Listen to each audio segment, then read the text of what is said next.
Right, మన వెనుక board పైన కనిపిస్తుంది గణపతి బొప్ప మోరియా రైతుకు లేదు యూరియా. ఎందుకు అనాల్సి వచ్చిందంటే వినాయక చవితి మొదలైంది. వినాయక చవితి సంబరాలు అంబరాన్ని అంటున్నాయి. పెద్ద ఎత్తున ప్రతి ఇంట్లో సంబరాలు జరుపుకుంటున్నారు. కానీ రైతులు మాత్రం అటు సంబరాలు కాకుండా ఇటు యూరియా కోసం ఇబ్బందులు పడుతున్నారు. తెలంగాణ రాష్ట్ర వ్యాప్తంగా ఉమ్మడి 10 జిల్లాల్లో రైతులు ఈ యూరియా కోసం ఇబ్బంది పడుతూనే ఉన్నారు. ఎక్కడ కూడా ప్రభుత్వం దానిపైన రివ్యూ మీటింగ్స్ పెట్టింది, స్పందిస్తలేదు. ఒక్కసారి పిఏసిఎస్ సెంటర్ దగ్గరికి పోతే, ఒక్కసారి కాంగ్రెస్ నాయకుడు పిఏసిఎస్ సెంటర్ దగ్గరకు పోతే తెలుస్తుంది. ఏ ఒక్క నాయకుడు వెళ్ళింది లేదు. రైతులు ఎవరి మైకి పెట్టినా సరే పిచ్చి పిచ్చి తిడుతున్నారు. అంత ఇబ్బంది పడుతున్నారు రైతులు.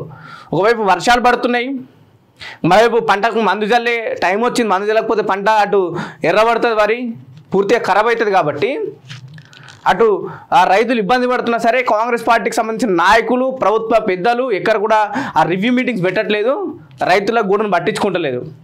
ఏమనంటే మూసీ సుందరీకరణ పేరుతో రివ్యూ మీటింగ్ పెడతారు.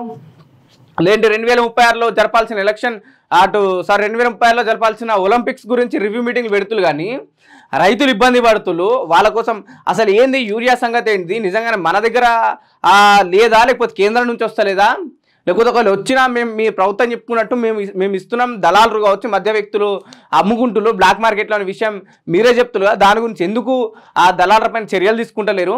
నిజంగానే రాష్ట్రంలో లేకపోతే కేంద్రంతో ఎందుకు మీరు మాట్లాడతలేరని చెప్పేసి కూడా రైతులు చాలా వరకు ఆవేదన వ్యక్తం చేస్తున్నారు. నిజంగా ఒకవైపు స్థానిక సంస్థల దగ్గరకు వస్తున్నాయి. స్థానిక సంస్థల్లో మీరు ఓటర్ ఎన్నిక వెళ్తే రైతులు కొట్టేటట్టున్నారు. ఒకవైపు సరే కాంగ్రెస్ పార్టీ వివిధ హామీలలో పూర్తి స్థాయిలో ఫెయిల్ అయిపోయింది, అది ఇంకో సంగతి. ఒక ఉస్తా బస్ ఇచ్చింది, ఉస్తా బస్తో మేము పూర్తి స్థాయిలో సక్సెస్ అయిపోయినాం.